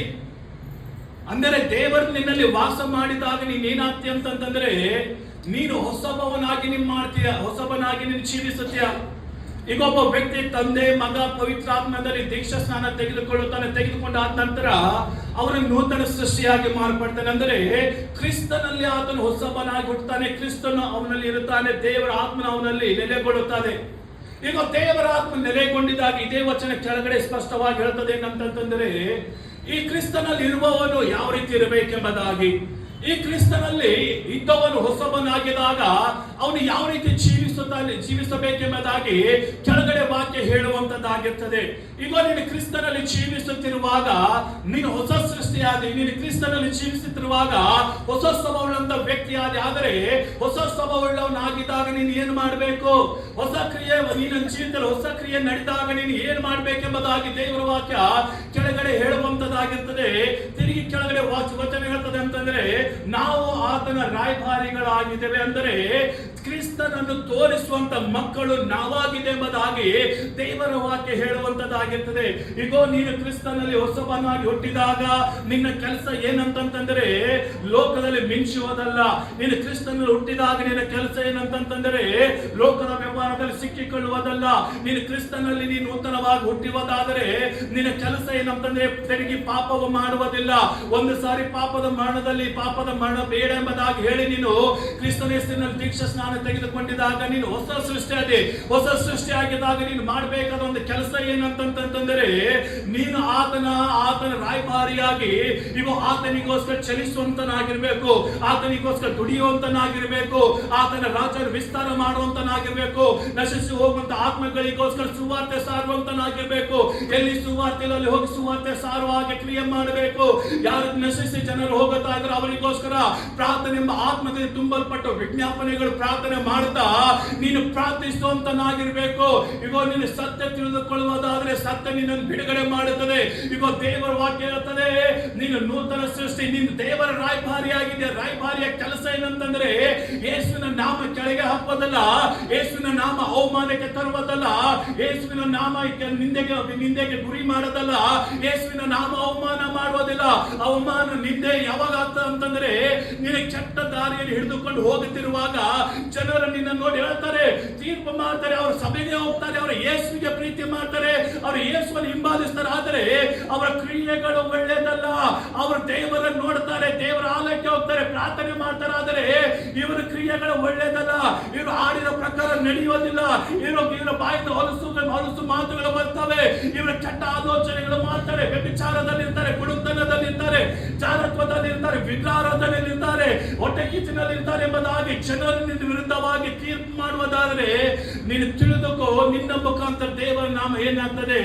ಅವಮಾನಕ್ಕೆ ಒಳಗಾಗುತ್ತಾ ಇದೆ. ನಿನ್ನ ನೋಡಿ ಇತರರು ದೇವರ ರಾಜ್ಯಕ್ಕೆ ಸೇರಬೇಕು ವಿನಃ ನಿನ್ನ ನೋಡಿ ದೇವರಾಜ್ಯಕ್ಕೆ ಬರದಾಗಿರಬಾರದು. ನಿನ್ನ ನೋಡಿ ಇನ್ನೊಬ್ಬರು ತಪ್ಪು ಮಾಡಬಾರದು. ನಿನ್ನ ನೋಡಿ ಇನ್ನೊಬ್ಬರು ದೇವಾಲಯಕ್ಕೆ ಬರಬೇಕು. Hallelujah, hallelujah. ದೇವರ ವಾಕ್ಯ ಹೇಳ್ತಾ ನೀನು ರಾಯಭಾರಿ ಆಗಿದೆಯಾ. ರಾಯಭಾರಿಯ ಕೆಲಸ ಏನಂತಂದ್ರೆ ಯೇಸು ಕ್ರಿಸ್ತನನ್ನು ರಿಪ್ರೆಸೆಂಟ್ ಮಾಡೋದು. ನಿನ್ನಲ್ಲಿ ಯಾರಾದರೂ ನೋಡುವುದಾದ್ರೆ ಇದನ್ನೆಲ್ಲ ಯೇಸು ಸ್ವಾಮಿ ಕಾಣಿಸ್ತಾ ಇದ್ದಾರೆ ಎಂಬುದಾಗಿ ಹೇಳುವಂತರಾಗಿರ್ಬೇಕು. Hallelujah, hallelujah. ಈ ದೇವರ ಆಲಯವಾಗಿ ದೇವರು ನಮ್ಮನ್ನು ಮಾಡಿದಾಗ ದೇವರು ನಮ್ಮಲ್ಲಿ ವಾಸ ಮಾಡುತ್ತಾನೆ.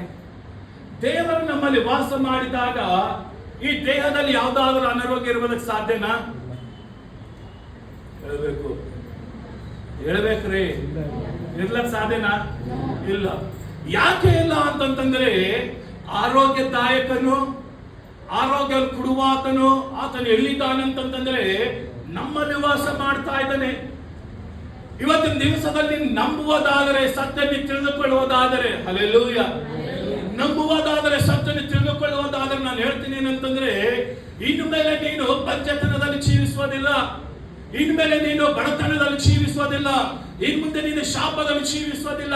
ಯೇಸು ಎಲ್ಲಿರ್ತಾನೋ ಅಲ್ಲಿ ಬೆಳಕಿರ್ತದೆ. ಯೇಸು ಎಲ್ಲಿರ್ತದೆ ಅಲ್ಲಿ ಕತ್ತಲೆ ಕಾರ್ಯಗಳು ನಿನ್ನಿಂದ ದೂರವಾಗುವಂತದ್ದಾಗಿರ್ತದೆ. ಯೇಸು ಎಲ್ಲಿ ವಾಸ ಮಾಡ್ತಾನೋ ಅಲ್ಲಿ ಅನಾರೋಗ್ಯ ಇರುವುದಿಲ್ಲ, ಆರೋಗ್ಯ ಆಳ್ವಿಕೆ ಮಾಡ್ತದೆ. ಯೇಸು ಎಲ್ಲಿ ಜೀವಿಸುತ್ತಾನೆ, ಯೇಸು ಯಾರ ಮಧ್ಯದಲ್ಲಿ ಇರ್ತಾನೋ, ಯೇಸು ಯಾರ ದೇಹದಲ್ಲಿ ಆಳ್ವಿಕೆ ಮಾಡ್ತಾನೋ ಅಲ್ಲಿ ಯಾವುದೇ ಕೆಟ್ಟದ ನಡೆಯುವುದಕ್ಕೆ ದೇವರ ಮಧ್ಯೆ ಕೊಡುವುದಕ್ಕೆ ಕಾರಣ ಅಂತಂದ್ರೆ ಆತನು ನಮ್ಮ ಗುಡಾರದಲ್ಲಿ ವಾಸ ಮಾಡುತ್ತಾನೆ.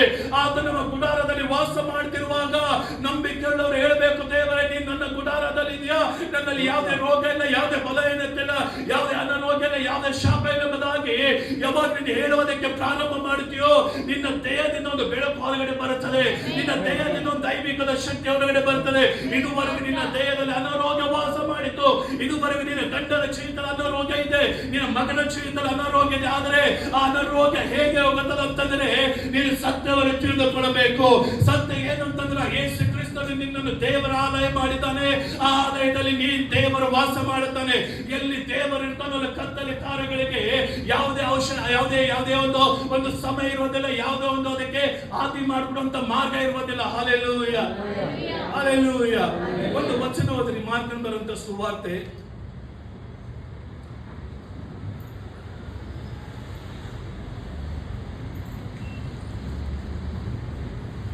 5ನೇ ಅಧ್ಯಾಯ. ಯೋಹಾನ್ ಬರೆದ ಸುವಾರ್ತೆ 5ನೇ ಅಧ್ಯಾಯ.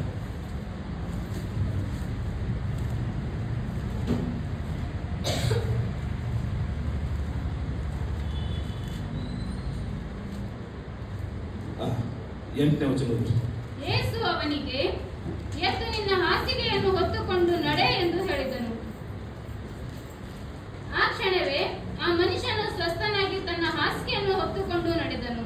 Hallelujah, hallelujah. ನೀನು ನಾನು ಆರಾಧಿಸುವಂತ ದೇವರು ಎಂತವನಾಗಿದ್ದಾನೆಂಬುದಾಗಿ ನಾನು ಹೇಳೋದಕ್ಕೆ ಇಷ್ಟಪಡ್ತೇನೆ. ಕೆಲವರಿಗೆ ಅರ್ಥ ಆಗುವುದಿಲ್ಲ. ಏನು ಅರ್ಥ ಆಗೋದಿಲ್ಲ ಅಂತಂದ್ರೆ, ದೇವರು ನಿನ್ನಲ್ಲಿ ವಾಸ ಮಾಡ್ತಿರುವಾಗ ನಿನಗೆ ಯಾವುದೇ ಅನಾರೋಗ್ಯ ಇರೋದಿಲ್ಲ ಎಂಬುದಾಗಿ ಅರ್ಥ ಆಗೋದಿಲ್ಲ. ಆದ್ರೆ ಆ ದೇವರು ಎಂತ ಕಾರ್ಯಗಳನ್ನು ಮಾಡುವುದಕ್ಕೆ ಯೋಗ್ಯನಾಗಿದ್ದಾನೆ, ಆ ದೇವರು ಎಂತ ಕಾರ್ಯಗಳನ್ನು ಮಾಡುವುದಕ್ಕೆ ಆತನು ಶ್ರೇಷ್ಠನಾಗಿದ್ದಾನೆ ಎಂಬುದಾಗಿ ತಿಳಿಸುವಂತನಾಗಿರ್ತಾನೆ. ಈಗ ನೀನು ಆರಾಧಿಸುವಂತ ದೇವರು ಆತನು ಅಸಾಮಾನ್ಯವಾದಂತ ದೇವರಾಗಿದ್ದಾನೆ. ಆತನು ಅದ್ಭುತ ಸ್ವರೂಪನಾಗಿದ್ದಾನೆ ಎಂಬುದಾಗಿ ದೇವರ ವಾಕ್ಯ ಹೇಳ್ತದೆ. ಆತನ ಬಾಯಿಂದ ಬಂದಂತ ಒಂದು ಮಾತು ಕೂಡ ನಿಷ್ಫಲವಾಗುವುದಿಲ್ಲ ಎಂಬುದಾಗಿ ದೇವರ ವಾಕ್ಯ ಹೇಳುವಂತದ್ದಾಗಿರ್ತದೆ. ಅಂದರೆ ಆತನ ಬಾಯಿಂದ ಮಾತಂತಂದ್ರೆ ಈ ದೇವರ ವಾಕ್ಯ ಹೇಳುತ್ತದೆ. ನೀನು ಆತನ ಆಲಯವಾಗಿದೆ ಎಂಬುದಾಗಿ ದೇವರು ಹೇಳಿದಾಗ ಅದು ಮಾತು ಬಿದ್ದು ಹೋಗುವುದಿಲ್ಲ, ಅದು ನಿಷ್ಫಲವಾಗುವುದಿಲ್ಲ. ಈಗ ದೇವರ ವಚನ ಹೇಳ್ತದೆ ಏನಂತಂದ್ರೆ, ಇಲ್ಲಿ ಒಬ್ಬ ವ್ಯಕ್ತಿ ಇದ್ದಾನೆ, ಆತನ ಬೆಟ್ಟಸ್ಥ ಕೊಳವೆಯಲ್ಲಿ ಕೂತುಕೊಂಡಿದ್ದಾನೆ. 38 ವರ್ಷದಿಂದ ಆತನ ಅನಾರೋಗ್ಯದಲ್ಲಿದ್ದಾನೆ. ಹಲ್ಲೆಲೂಯಾ. ಎಷ್ಟು ವರ್ಷದಿಂದ ಅಂತಂದ್ರೆ 38 ವರ್ಷದಿಂದ ಈತನ ಅನಾರೋಗ್ಯದಲ್ಲಿದ್ದಾನೆ. 38 ವರ್ಷ ಈತನ ಅನಾರೋಗ್ಯದಲ್ಲಿ ವಾಸಿಸುತ್ತಿರುವಾಗ ಈತನಿಗೆ ತಂದೆ ತಾಯಿಗಳಿದ್ದಿರ್ಬೋದು, ಸಹೋದರರಿದ್ದಿರಬೇಕು, ಅಕ್ಕ ತಂಗಿಯರಿದ್ದಿರ್ಬೋದು, ಸ್ನೇಹಿತರೆಲ್ಲರೂ ಇದ್ದಿರ್ಬೋದು. ಆದರೆ ಎಲ್ಲರೂ ಒಂದು ಸಮಯ ಬಂತು, ಅವರು ಏನ್ ಮಾಡ್ತಾರೆ ಅಂತಂದ್ರೆ ಅವರು ತಮ್ಮ ಗುಣಗಳನ್ನು ತೋರಿಸುವಂತರಾಗಿರ್ತಾರೆ. ಈಗ ಮನುಷ್ಯನಿಗೆ ಯಾವಾಗ್ಲೂ ಮನುಷ್ಯನಿಗೆ ಹೇಗಿದ್ದಾನೆ ಎಂಬುದನ್ನು ನಾವು ಯಾವಾಗ ತಿಳ್ಕೊಳ್ತೇವೆ ಅಂತಂದ್ರೆ ನಮ್ಮ ಕಷ್ಟದ ಸಮಯದಲ್ಲಿ. ಈಗ ಕಷ್ಟದ ಸಮಯದಲ್ಲಿ ಒಬ್ಬ ಮನುಷ್ಯನು ಹೇಗಿದ್ದಾನೆ ಎಂಬುದನ್ನು ತಿಳಿದುಕೊಳ್ಳುವಂತರಾಗಿರ್ತೇವೆ. ಅವನ ಗುಣಗಳು ಯಾವಾಗ ಹೊರಗಡೆ ಬರುತ್ತಂತಂದ್ರೆ ನಾವು ಕಷ್ಟದಲ್ಲಿದ್ದಾಗ, ದುಃಖದಲ್ಲಿದ್ದಾಗ, ಅನಾರೋಗ್ಯದಲ್ಲಿದ್ದಾಗಲೇ ನಮ್ಮ ಆತನ ಗುಣಗಳು ಏನೆಂಬುದಾಗಿ ನಾವು ತಿಳಿದುಕೊಳ್ಳುವಂತರಾಗಿರ್ತೇವೆ. ಈಗ ದೇವರ ವಾಕ್ಯ 38 ವರ್ಷದಿಂದ ಈತನ ಅನಾರೋಗ್ಯದಲ್ಲಿದ್ದಾನೆ. ಈತನ ಒಂದು ಕೊಳವೆ ಹತ್ರ ಕೂತುಕೊಂಡಿದ್ದಾನೆ, ಬೆಥೆಸ್ದ ಕೊಳವೆ ಹತ್ರ ಕೂತುಕೊಂಡಿದ್ದಾನೆ. ಈಗ ದೇವರ ವಾಕ್ಯ ಹೇಳ್ತದೆ, ದೇವದೂತನು ಅವಾಗ ಬಂದು ಅಲ್ಲಿ ನೀರು ಉಕ್ಕಿಸಿದಾಗ ನೀರಿನಲ್ಲಿ ಯಾರು ಮೊದಲು ಬೀಳುತ್ತಾರೋ ಅವರು ಆರೋಗ್ಯ ಹೊಂದಿಕೊಳ್ಳುತ್ತಾರೆ ಎಂಬುದಾಗಿ ದೇವರ ವಾಕ್ಯ ಹೇಳ್ತದೆ. ನಾನು ಹೇಳೋದಕ್ಕೆ ಇಷ್ಟಪಡ್ತೀನಿ ಏನಂತಂದ್ರೆ, ಈತನಿಗೆ ಸಹೋದರಿ ಇದ್ದರೆ ತಂದೆ ತಾಯಿಗಳು ಕೂಡ ಇದ್ದಿರ್ಬೋದು. ಆದರೆ ಆ ತಂದೆ ತಾಯಿಗಳು ಮನಸ್ಸು ಮಾಡಲಿಲ್ಲ. ಏನಂತಂದ್ರೆ, ಈಗ ನೀರು ಉಕ್ಕುತ್ತಿರುವಾಗ ಈತನನ್ನ ನೀರಿನಲ್ಲಿ ಹಾಕಬೇಕಪ್ಪ, ಎತ್ಕೊಂಡು ಹಾಕ್ಬೇಕೆಂಬುದಾಗಿ ಅವ್ರು ಯೋಚನೆ ಕೂಡ ಮಾಡಲಿಲ್ಲ. ಯಾಕಂತಂದ್ರೆ ಅವ್ನು ಬಿಟ್ಟು ಹೋದ್ರೆ ಈತನ ಅನಾರೋಗ್ಯದಲ್ಲಿದ್ದಾನೆ, ಅವನು ಬೇಡ ನಮಗೆ ಎಂಬುದಾಗಿ ಒಂದು ಕಡೆ ಆತನೇ ಬಿಟ್ಟು ಹೋದರು. ಈಗ ಪ್ರಿಯ ದೇವರ ಮಕ್ಕಳೇ, ಇವತ್ತಿನ ದಿವಸದಲ್ಲಿ ನೋಡಿ, ಒಬ್ಬ ಮನುಷ್ಯನು ಒಂದು 6 ತಿಂಗಳೇ ಅನಾರೋಗ್ಯದಲ್ಲಿ ಇದ್ದಾನಂದ್ರೆ, 1 ವರ್ಷನೇ ಅನಾರೋಗ್ಯದಲ್ಲಿ ಇದ್ದಾನಂತಂದ್ರೆ ಅವನ ಜೀವಿತವೇ ಬೇಡ ಎಂಬುದಾಗಿ ಚಿಕಿತ್ಸೆಗೆ ಒಳಗಾಗುತ್ತಾನೆ. ಎಷ್ಟೋ ವರ್ಷದಿಂದ ಆತನ ರೋಗದಲ್ಲಿದ್ದಾನೆ. ಆತನಲ್ಲಿ ಒಂದು ಏನಂತಂದ್ರೆ ಒಂದು ನಂಬಿಕೆ ಆತನಲ್ಲಿ ಕಟ್ಟಾಕಿದೆ. ಏನ್ ನಂಬಿಕೆ ಕಟ್ಟಾಕಿದೆ ಅಂತಂದ್ರೆ, ನೀರು ಉಕ್ಕುವಾಗ ನಾನು ಒಳಗಡೆ ಹೋದಾಗ ನಾನು ಸೌಖ್ಯವಾಗುತ್ತೇನೆ ಎಂಬುದಾಗಿ ಒಂದು ನಂಬಿಕೆ ಕಟ್ಟಿ ಹಾಕಿದೆ. ಅವನ ನಿರಾಶೆಗೆ ಒಳಗಾಗಿರ್ಬೋದಪ್ಪ, ಇನ್ನು ಎಷ್ಟು ವರ್ಷಗಳ ಕಾಲ ನಾನು ನಿಂತುಕೊಳ್ಳಲಿ.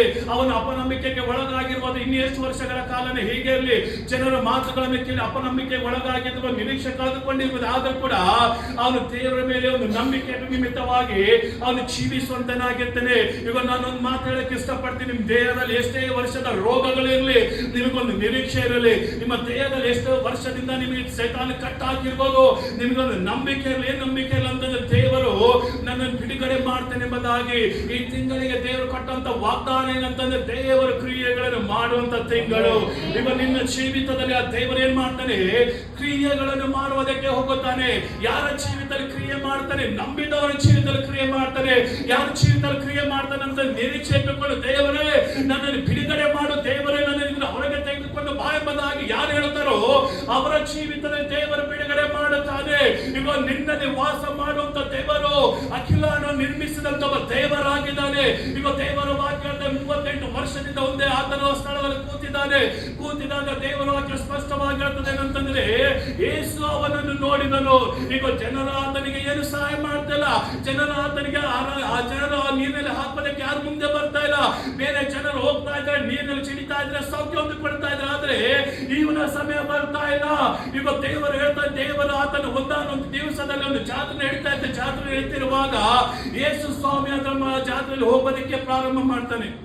हालेलुया हालेलुया बोले यीशु मसीह के सब बोले यीशु मसीह के ಯೇಸು ಸ್ವಾಮಿಯ ಜಾತ್ರೆಗೆ ಹೋಗ್ಬೇಕೆಂಬುದ ಮುಂದೆ ಆಗಿದ್ದಾಗಿಗೂ ಈತನ ಕಣ್ಣು ಯಾರ ಮೇಲೆ ಬೀಳ್ತದೆ ಅಂತಂದ್ರೆ ವ್ಯಕ್ತಿಯ ಮೇಲೆ ಬೀಳುತ್ತದೆ.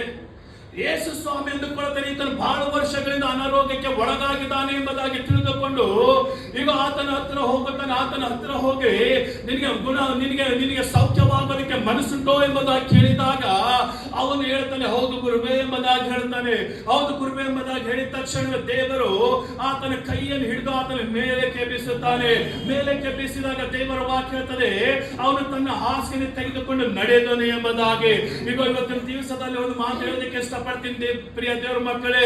ಜನರು ನಿಮ್ಮನ್ನು ಬಿಟ್ಟು ಹೋಗಿರ್ಬೋದು, ನಿನ್ನ ಹೆತ್ತವರು ನಿನ್ನನ್ನು ಬಿಟ್ಟು ಹೋಗಿರ್ಬೋದು, ನಿನ್ನ ಸಹೋದರ ನಿನ್ನ ಬಿಟ್ಟು ಹೋಗಿರ್ಬೋದು, ನಿನ್ನ ಇದ್ದಂತ ಪರಿಸ್ಥಿತಿಯಲ್ಲಿ, ನಿನ್ನ ಮಾತದ ಪರಿಸ್ಥಿತಿಯಲ್ಲಿ ಇರ್ಬೋದು, ಅನಾರೋಗ್ಯದ ಪರಿಸ್ಥಿತಿಯಲ್ಲಿ ಇರ್ಬೋದು, ಯಾವುದೊಂದು ಕೆಟ್ಟ ಪರಿಸ್ಥಿತಿಯಲ್ಲಿ ಬಿಟ್ಟು ಹೋಗಿರ್ಬೋದು. ಆದರೆ ನಾನು ಹೇಳ್ತೀನಿ, ಯಾವ ವ್ಯಕ್ತಿ ನಿರೀಕ್ಷೆಯಿಂದ ಕಾಯ್ದುಕೊಂಡು ಕೂತುಕೊಳ್ಳುತ್ತಾನೋ, ಯಾವ ವ್ಯಕ್ತಿ ದೇವರ ನಂಬಿಕೆ ಇಟ್ಟುಕೊಂಡು ಕೂತುಕೊಳ್ಳುತ್ತಾನೋ, ಈಗ ಅವನ ಸಮಯ ಬರುತ್ತದೆ, ಈಗ ಅವನ ಸಮಯ ಬರುತ್ತದೆ, ಈಗ ಅವನ ಸಮಯ ಬರುತ್ತದೆ ಎಂಬುದಾಗಿ ನಾನು ಹೇಳ್ತೇನೆ. ಈಗ ಇನ್ನು ಎಷ್ಟು ದಿವಸಗಳವರೆಗೆ ಹೇಗೆ ವಾಕ್ಯಗಳನ್ನು ಕೇಳಬಹುದ ಕೂಡಲೇ ನಾನು ಸೇವೆ ಮಾಡಬೇಕೆಂಬುದಾಗಿ ನಿರೀಕ್ಷೆ ಇರ್ಬೋದು. ನಾನು ಹೇಳ್ತೇನೆ, ಒಂದು ಸಮಯ ಬರುತ್ತದೆ. ಈಗ ನಾನು ಹೇಳ್ತೇನೆ, ಎಲ್ಲೋ ಜನ ಹೇಳ್ತೇನೆ, ನಾನು ಪ್ರಾರ್ಥನೆ ಮಾಡಿದಾಗ ಬಿಡುಗಡೆ ನಡೀತಲ್ಲ, ನಾನು ಪ್ರಾರ್ಥನೆ ಮಾಡಿದಾಗ ಸೌಖ್ಯ ನಡೀತಲ್ಲ ಎಂಬುದಾಗಿ ಎಷ್ಟೋ ಜನರು ಯೋಚನೆಯಲ್ಲಿ ಇದ್ದಿರ್ಬೋದು. ಆದ್ರೆ ನಾನು ಹೇಳ್ತೇನೆ, ಒಂದು ಸಮಯ ಬರುತ್ತದೆ. ಈಗ ವರ್ಷ ಹೇಳ್ತಾ ಇರ್ಬೋದು, ನಮಗೆ ವಾಸ ಮಾಡೋದಕ್ಕೆ ಮನೆ ಇಲ್ಲ, ನಮಗೆ ಹಣ ಇಲ್ಲ, ಶ್ರೀಮಂತಿಕೆ ಇಲ್ಲ, ಆಸ್ತಿ ಅಂತಸ್ತಿಲ್ಲ ಎಂಬುದಾಗಿ ನೀವು ಹೇಳ್ತಾ ಇರ್ಬೋದಾದ್ರೆ ಒಂದು ಮಾತು ಹೇಳ್ತೀನಿ, ಆ ಒಂದು ಸಮಯ ಬರುವಂತದಾಗಿದೆ. ಈಗ ಯಾವ ವ್ಯಕ್ತಿ ನಿರೀಕ್ಷೆಯಿಂದ ದೇವರ ಸಮ್ಮುಖದ ಕಾದುಕೊಂಡು ಕೂತುಕೊಳ್ಳುತ್ತೀರೋ, ಯಾವ ವ್ಯಕ್ತಿ ದೇವರನ್ನ ದೇವರಿದ್ದುಕೊಂಡು ನಂಬಿಕೆ ನಿಂತುಕೊಳ್ಳುತ್ತೀರೋ, ಈಗ ನಾನು ಹೇಳ್ತೀನಿ, ಯೇಸುವಿನ ಕಣ್ಣು ನಿನ್ನ ಮೇಲೆ ಬಿದ್ದಿದಾಗ, ಯೇಸುವಿನ ದೃಷ್ಟಿ ನಿನ್ನ ಮೇಲೆ ಬಿದ್ದಿದಾಗ ನಿನ್ನ ಪರಿಸ್ಥಿತಿಗಳು ಇದ್ದ ಹಾಗೆ ಇರುವುದಿಲ್ಲ. ನಿನ್ನ ಎಲ್ಲ ಪರಿಸ್ಥಿತಿಗಳು ದೇವರು ಸಂಪೂರ್ಣವಾಗಿ ಬದಲಾವಣೆ ಮಾಡೋದಕ್ಕೆ ಆತನು ಸಿದ್ಧವಾಗಿರ್ತಾನೆ. ನೀನು ಮಾಡಬೇಕಾದ ಕಾರ್ಯ ಏನಂತಂದರೆ ನಿರೀಕ್ಷೆಯಿಂದ ಕಾಯ್ತಾ ಇರು. ಈಗ ದೇವರು ನಿನಗೋಸ್ಕರ ಚಲಿಸುತ್ತಾನೆ, ಆ ದೇವರು ನಿನಗೋಸ್ಕರ ಕ್ರಿಯೆ ಮಾಡುತ್ತಾನೆ, ಆ ದೇವರು ನಿನ್ನ ಜೀವಿತದಲ್ಲಿ ಒಂದು ಅದ್ಭುತದಿಂದ ತುಂಬಿಸುವಂತನಾಗಿದ್ದಾನೆ. Hallelujah hallelujah. ನೀನು ನಾನು ಆರಾಧಿಸುವಂತ ದೇವರು ಆತನ ಸತ್ತಂತ ದೇವರಲ್ಲ, ಆತನ ಕಲ್ಲಲ್ಲ, ಮಣ್ಣಲ್ಲ, ಆತನ ಕಿವಿಯಿಂದ ಕೇಳದಿರಂತ ದೇವರಲ್ಲ, ಕಣ್ಣಿಂದ ನೋಡದಾಗಿ ದೇವರಲ್ಲ. ನೀನು ನಾನು ಆರಾಧಿಸುವಂತ ದೇವರು ನಮ್ಮಲ್ಲಿ ವಾಸ ಮಾಡುವಂತ ದೇವರಾಗಿದ್ದಾನೆ. ಹಳೆ ಒಡಂಬಡಿಕೆ ಹೇಳುತ್ತದೆ, ಆತನು ನಮ್ಮ ಪಕ್ಕದಲ್ಲಿ ಇದ್ದಾನೆ, ಆತನು ನಮ್ಮ ಎಡಭಾಗದಲ್ಲಿ ಇದ್ದಾನೆ ಎಂಬುದಾಗಾದರೆ ಹೊಸ ಒಡಂಬಡಿಕೆ ಹೇಳುತ್ತದೆ, ಆತನು ನನ್ನಲ್ಲಿ ವಾಸವಾಗಿದ್ದಾನೆ. ಆತ ದೇವರು ನಿನ್ನಲ್ಲಿ ವಾಸವಾಗಿದ್ದಾಗ ಭಯದಲ್ಲಿ ಜೀವಿಸೋದಕ್ಕೆ ನಿನಗೆ ಸಾಧ್ಯನಾ ಇಲ್ಲ. ಯಾವಾಗ ದೇವರು ಭಯದ ಕೊಂಡಿಯಲ್ಲಿ ಮುರಿದಾಕಿದರೆ, ಮರಣದ ಕೊಂಡಿಯಲ್ಲಿ ಮುರಿದಾಕಿದಂತ ದೇವರು ನಿನ್ನಲ್ಲಿ ವಾಸ ಮಾಡ್ತಿರುವಾಗ ಯಾವುದೇ ವಿಷಯ ಕುರಿತಾಗಿ ನೀನು ಭಯ ಪಡಬೇಡ. ಈಗ ನೀನು ಆರಾಧಿಸುವಂತ ದೇವರು 3,000 ದೆವ್ವಗಳನ್ನು ಓಡಿಸಿದಂತ ಒಬ್ಬ ದೇವರಾಗಿದ್ದಾನೆ. ನೀನು ಆರಾಧಿಸುವಂತ ದೇವರು 2,000 ದೆವ್ವಗಳನ್ನು ಓಡಿಸಿದಂತ ದೇವರಾಗಿದ್ದಾನೆ. ನೀನು ಆರಾಧಿಸುವಂತ ಆಮೇಲೆ ಬರ್ಬೇಕು. ಹಲ್ಲೆಲೂಯಾ. ನೀನು ಆರಾಧಿಸುವಂತ ದೇವರು ಕೃಷ್ಣ ರೋಗಿಗಳನ್ನು ಸೌಖ್ಯ ಮಾಡಿದಂತ ದೇವರಾಗಿದ್ದಾನೆ. ನೀನು ಆರಾಧಿಸುವಂತ ದೇವರು ಆತನ ಕುರುಡರಿಗೆ ಕಣ್ಣು ಕೊಟ್ಟಂತ ದೇವರಾಗಿದ್ದಾನೆ. ನೀನು ಆರಾಧಿಸುವಂತ ದೇವರು ಆತನ ಕುಂಟರನ್ನು ನಡೆಸಿದಂತ ದೇವರಾಗಿದ್ದಾನೆ. ನೀನು ಆರಾಧಿಸುವಂತ ದೇವರು ಆತನ ಸತ್ತವರನ್ನು ಎಬ್ಬಿಸಿದಂತ ದೇವರಾಗಿದ್ದಾನೆ. ನೀನು ಆರಾಧಿಸುವಂತ ದೇವರು ನಿನ್ನನ್ನು ಪ್ರತಿಯೊಂದು ಬಂಧನಗಳಿಂದ ರಕ್ಷಿಸುವಂತಹ ದೇವರಾಗಿದ್ದಾನೆ. ಈಗ ಕೊರತೆ ಉದ್ಭವವಾಗಿದ್ದಾಗ, ಕೊರತೆ ಬಂದಿದಾಗ ದೇವರ ವಾಕ್ಯ ಹೇಳ್ತದೆ, 2 ಮೀನುಗಳಿಂದ 5 ರೊಟ್ಟಿಗಳಿಂದ ದೇವರು 5,000 ಜನರಿಗೆ ಊಟ ಮಾಡಿಸಿದಂತ ದೇವರು. ಈಗ ನಾನು ಹೇಳ್ತೇನೆ, ನಿನ್ನಲ್ಲಿ ಕೊರತೆ ಇದನ ಆ ದೇವರಿಗೆ ಬೇಡಕೋ, ನಿನ್ನ ಕೊರತೆ ಇದನ ನೀನು ನಂಬು. ಆ ದೇವರು ನನ್ನಲ್ಲಿ ವಾಸವಾಗಿದ್ದಾನೆ, ನನ್ನ ಕೊರತೆ ನೀಗಿಸುತ್ತಾನೆ, ನನಗೆ ಅನಾರೋಗ್ಯದಿಂದ ಹೊರಗೆ ಹೊರಗಡೆ ತರುತ್ತಾನೆ, ನನಗೆ ಮಾಟ ಮಂತ್ರದಿಂದ ಹೊರಗಡೆ ತರುತ್ತಾನೆ, ಈ ಬಂಚತನದಿಂದ ನನಗೆ ದೂರ ಮಾಡ್ತಾನೆ ಎಂಬುದಾಗಿ ಯಾವಾಗ ನೀನು ನಂಬುತ್ತೀಯೋ ಅವಾಗ ದೇವರು ನಿನಗೋಸ್ಕರ ಕ್ರಿಯೆ ಮಾಡುತ್ತಾನೆ. Hallelujah, hallelujah. ಏಳು ನಕ್ಷತ್ರಗಳು ಅಂತ ದೇವರು. ನಕ್ಷತ್ರಗಳು ನೋಡಿರೇನಿಲ್ಲ. ಎಲ್ಲಿರ್ತಾವ? ನಿಮ್ಮ ಮನೆಗಿರ್ತಾವ, ದುಕಾನ್ದಾಗ ಇರ್ತಾವ. ಎಲ್ಲಿರ್ತಾರೆ? ಆಕಾಶದಾಗಿರ್ತಾವ. ಅವು ನಮ್ಮಿಂದ ಎಷ್ಟು ದೂರ ಇರ್ತಾವ, ನಮ್ಮಿಂದ ಎಷ್ಟು ದೂರ ಇರ್ತಾವ ಗೊತ್ತಾ ನಿಮ್ಗೆ? ಅವು ಬಹಳಷ್ಟು ದೂರ ಇರ್ತಾವ. ಅವು ನೋಡುವುದಕ್ಕೆ ಬಹಳಷ್ಟು ದೊಡ್ಡದಾಗಿರ್ತದೆ. ಆದರೆ ದೇವರ ವಾಕ್ಯ ಹೇಳ್ತದೆ, ನೀನು ನಾನು ಆರಾಧಿಸುವಂತ ದೇವರ ಅಂಗೈಯಲ್ಲಿ 7 ನಕ್ಷತ್ರಗಳಿವೆ. ಹಲ್ಲೆಲೂಯಾ. 7 ನಕ್ಷತ್ರಗಳಂದ್ರೆ ಅಂತ ಅದ್ಭುತನಾದಂತ ದೇವರು, ಅಂತ ಮಹಿಮೆಯುಳ್ಳ ದೇವರು ಎಲ್ಲಿ ವಾಸವಾಗಿದ್ದಾನೆ ಅಂತಂದ್ರೆ ಈ ದಿನ ನಿನ್ನಲ್ಲಿ ವಾಸವಾಗಿದ್ದಾನೆ. ಪ್ರಕಟಣೆಗಾರ ಹೇಳ್ತಾನೆ, ಆತನ ಧ್ವನಿ ಯಾವ ರೀತಿ ಇದೆ ಅಂತಂದ್ರೆ ಜಲದ ಪ್ರವಾಹದ ಹಾಗೆ. ಈಗ ಸಮುದ್ರದಲ್ಲಿ ಪ್ರವಾಹ ಬರ್ತದೆ, ಪ್ರವಾಹ ಬಂದಿದಾಗ ಅದರ ಶಬ್ದ ಹೇಗಿರ್ತದೆ? ಒಂದು ಗೋಚರವಾದಂತ ಅದರೊಂದು ಸೌಂಡ್ ಇರುವಂತದ್ದಾಗಿರ್ತದೆ. ಅಂತ ದೇವರು ನಾವು ಆರಾಧಿಸ್ತೇವೆ. ಅಂತ ದೇವರು ಎಲ್ಲಿ ವಾಸವಾಗಿದ್ದಾನೆ ಅಂತಂದ್ರೆ ಹೇಳ್ರಿ, ನನ್ನಲ್ಲಿ ನಾನು ದೇವರ ಆಲಯವಾಗಿದ್ದೇನೆ.